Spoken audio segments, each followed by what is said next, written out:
On part pour parler de la Coupe du Monde Qatar 2022. Avec Juan Nicouba, on va analyser le match Cameroun-Panama. Dernier match préparatoire des Lions de Nanta pour cette Coupe du Monde. On va également parler de Sadio Mané qui est définitivement forfait. Le Ghana qui a gagné la Suisse. L'Espagne sans Sergio Ramos, sans oublier Ronaldo et Messi qui pourraient être en train de faire leur dernière danse. Les différents forfaits, c'est avec Juan Nicouba. Bonsoir Juan Nicouba, comment tu vas? Ouais, je vais bien. Bonsoir à toi, Mathik. Bonsoir à tout le plateau et surtout à nos auditeurs. J'espère que tu vas bien. La semaine a été cool de ton côté. Ouais, pas mal, pas mal. C'était calme, calme, comme le dirait Cristiano Ronaldo. Panama, Cameroun, un but partout. Choupo-Moting qui inscrit l'unique but côté camerounais de la rencontre. Un match, un but désormais.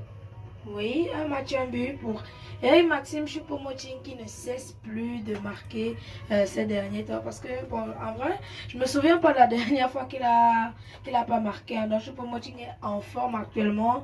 Et ce but n'a fait que justifier tout le bien qu'on dit de lui actuellement. Eric Maxime Choupo-Moting, un joueur sur qui le Cameroun pourrait compter à cette Coupe du Monde. Oui, il devrait être très vigilant pour éviter les blessures. C'est le cas de Sadio Mané. Parce que, bon, si on arrive à perdre Eric Maxime Choupo-Moting, je crois que l'attaque camerounaise sera désorientée, si je peux dire comme ça, malgré la présence de Vincent Aboubakar, de Bryan Mbeumo, etc. Parce que vraiment, Choupo-Moting, c'est l'attaquant le plus en forme, l'attaquant camerounais le plus en forme actuellement. Faudra mais qu'il ne se blesse pas. Ben, puisque tu parles d'attaque, j'aimerais savoir comment tu as trouvé l'attaque du Cameroun ce jour. Oui, l'attaque du Cameroun, elle était pas mal, oui, avec Bryan Mbeumo et le capitaine Vincent Aboubakar qui se sont bien amusés, et Toko Ekambi bien sûr, qui se sont bien amusés. Mais j'ai aussi remarqué que Rigobert a construit une superbe équipe, ce qui fait que bon, quand on a quand même remarqué la sortie de Karl Toko Ekambi, qu'on doit quand même bien gérer le couloir gauche. Il a fait plusieurs droits, ce qui fait qu'en fait le sélectionneur manager Rigobert a construit une équipe en fait où même sans les titulaires en fait la défense reste en place. Même à la sortie de Nicolas Nkoulou, on a vu Christopher Ou faire le travail. Donc c'est ça que je pense en fait de notre attaque. On a Aivo qui, en commentant le match aujourd'hui, a parlé de la grande générosité de Zambo Anguissa au milieu de terrain. Comment toi tu as trouvé le milieu de terrain de Naples? Non, le milieu de terrain, je ne crois pas que c'est son meilleur match. Moi, personnellement, je l'en demandais plus parce qu'il a quasiment commis plusieurs erreurs dans le match. C'est lui qui réalise la faute, qui permet au Panama d'avoir ce coup franc et qui fait égaliser. Donc, je crois que ce match, en général, Zambo Anguissa, c'est un très mauvais match pour moi. Parce qu'il a fait plusieurs pertes de balles. Il a un petit peu trop exagéré sur certaines actions où il aurait pu passer la balle. Donc pour moi, plusieurs autres Camerounais vont dire, bon, c'est un très beau match de Zambo Anguissa. Mais personnellement, je ne crois pas que ce match doit rester dans les annales pour lui. Je crois qu'il doit très vite s'améliorer en vue de la Coupe du Monde. Le milieu de terrain camerounais qui était composé aujourd'hui d'Olivier Nkam, qui était composé de Zambo Anguissa, comment tu l'as trouvé? Oui, bon, c'était un milieu de terrain bon, assez positif parce qu'ils ont quand même réussi à trouver les espaces. On a vu le Cameroun ultra dominateur durant ce match, plusieurs occasions de but, mais l'efficacité qui manquait, c'est un problème aussi qu'on doit résoudre. Les attaquants camerounais doivent être adroits devant le but, ils doivent être capables de marquer sur toutes sortes de positions, un peu comme Choupo-Moting. La grosse inquiétude dans cette Coupe du Monde, c'était bien sûr Nicolas Nkoulou. On se demandait si le joueur allait pouvoir être au niveau qu'on attendait. Comment tu as trouvé le défenseur? Oui, Nicolas Nkoulou, il a fait une prestation moyenne pour moi, oui, parce qu'il a quand même perdu plusieurs duels. On sent que il est pas trop frais physiquement. Bon, je crois que quand il va travailler, en fait, il va faire beaucoup d'efforts, il va s'entraîner avec le groupe, ce problème-là va se régler. Mais je crois que, à part le problème physique, je crois que bon, sur le terrain, ça va aller.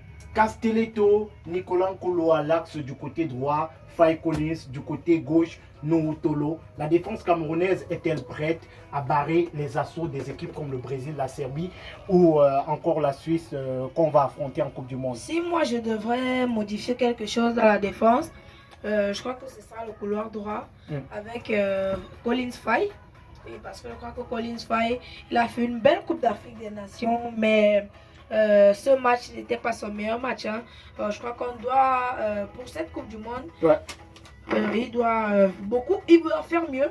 Parce que Collins Fire va quand même affronter de grandes écuries, la Suisse, parce que on va remarquer qu'il aura beaucoup de travail sur son couloir. Les équipes, par exemple, comme le Brésil, si plus qu'il a du côté droit, ça sera à lui d'affronter Vinicius Junior. Et moi, j'ai plutôt peur pour ce match-là. Ok, donc ça sera peut-être compliqué pour Faye Collins. Oui, avec Vinicius Junior qui est l'un des meilleurs attaquants. Le Sénégal qui sera peut-être en difficulté à cette Coupe du Monde parce que Sadio Mané est décidément forfait. Oui, sa blessure au genou qui, après, réexamination de la fédération du médecin de la fédération sénégalaise de football a pris la décision de mettre Sadio Mané forfait puisqu'il était même déjà dans la liste, mais il a une blessure qui va durer environ 3 mois. Donc, je crois que le Sénégal va beaucoup souffrir durant cette Coupe du Monde. Et quel serait l'impact de l'absence de Sadio Mané pour l'équipe du Sénégal, pour l'attaque de l'équipe du Sénégal? Oui, Sadio Mané est un attaquant polyvalent. Et je crois que c'est sa polyvalence qui va manquer parce qu'un joueur, par exemple, comme Dia qui joue au Villarreal, il n'a pas les mêmes qualités que Sadio Mané parce que Sadio Mané a cette qualité d'être passeur, buteur, être attaquant de pointe, être couloir gauche en même temps. Donc Sadio Mané est un joueur tellement polyvalent et il a aussi cette endurance-là qui le permet d'être toujours présent dans le pressing que d'autres attaquants sénégalais, je crois qu'ils n'ont pas ces facultés-là. Le Ghana a battu la Suisse cette semaine 2-0. Peut-être un espoir pour l'équipe du Cameroun qui affrontera la Suisse dans les phases de poule de la Coupe du Monde. Oui, le Cameroun qui affrontera la Suisse, je crois que la victoire du Ghana face à la Suisse, pour moi, elle n'était pas surprenante puisque l'équipe du Ghana, c'est pas pour rien qu'elle s'est qualifiée pour la Coupe du Monde. C'est une très belle équipe avec plusieurs joueurs, Jordan Ayou, Andra Ayou. En plus, ils ont eu de nouveaux joueurs comme Lomte qui joue en première ligue, c'est ça. Donc, l'équipe du Ghana est une équipe à suivre. La victoire contre la Suisse, moi, je les voyais même aggraver le score pour ceux qui ont regardé le match, ils ont quand même eu occasion ou si les attaquants étaient cliniques, c'est que ça aura plus salé la sauce en fait. Du côté de l'Espagne, l'Espagne qui part en Coupe du Monde sans Sergio Ramos, est-ce que c'est explicable, Juan Koba? Pour moi, Sergio Ramos devrait être dans cette Coupe du Monde puisqu'il a notamment connu plusieurs problèmes avec le PSG, mais depuis ce début de saison, je crois que Sergio Ramos revient peu à peu à son meilleur niveau. Moi, je préférais sincèrement un Sergio Ramos au lieu d'Eric Garcia, par exemple, puisque Sergio Ramos, c'est quand même pour moi le meilleur défenseur de l'histoire du football. Il a une très grande expérience, il a déjà disputé plusieurs Coupes du Monde, il est habitué à jouer contre ces attaquants-là. Donc, je crois que son absence va se faire ressentir dans la défense de l'Espagne. Lionel Messi, 5 Coupes du Monde, Cristiano Ronaldo, 5 Coupes du Monde, peut-être la dernière danse pour ces deux génies des dernières décennies dans le football. Pour Ronaldo, peut-être sa dernière danse, mais pour Lionel Messi, je ne crois pas, puisque Lionel Messi il a encore du chemin devant lui. Parce que quand on voit par exemple Ronaldo qui projette jusqu'à 40 ans et Messi avec je crois, quasiment 2 ans de moins. Donc, je crois que Lionel Messi, après cette Coupe du Monde, je crois que si il continue à travailler, faire du CR7, genre maintenir son corps en fait en très bon état, un peu comme on prend juste l'exemple de Zlatan Ibrahimovic qui aujourd'hui, en 2023, aura 42 ans, mais qui physiquement, même malgré qu'il a des blessures, physiquement, il tient le coup.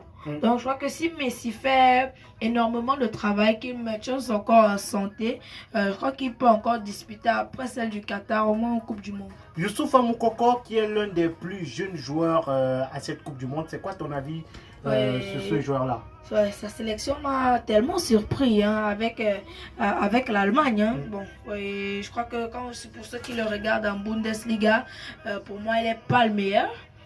Devant des attaquants comme Nkunku, Choupo-Moting, mais bon, je crois que le sélectionneur allemand, il a vu un potentiel en ce jeune joueur qu'il voudrait exploiter durant cette Coupe du Monde. Beaucoup de forfaits à cette Coupe du Monde, on parle d'Amin Harit pour le Maroc, on parle de Nkunku pour la France, on parle de Kyle Walker pour l'Angleterre, Angel Correa du côté de l'Argentine et surtout Gaïa du côté de l'Espagne. Oui, plusieurs forfaits, mais bon, il y en a d'autres qui sont plus graves que d'autres. Par exemple, je prends le cas de Sadio Mané qui va durer 3 mois et Nicolas Nkunku. Et ces forfaits vont vraiment pénaliser les équipes puisque je l'ai déjà dit, l'absence de Sadio Mané va pénaliser le Sénégal. Et je ne crois pas que Kolo Muani va produire ce que Christopher Nkunku aurait pu produire à cette équipe de France depuis le départ de Lewandowski, même avec sa présence.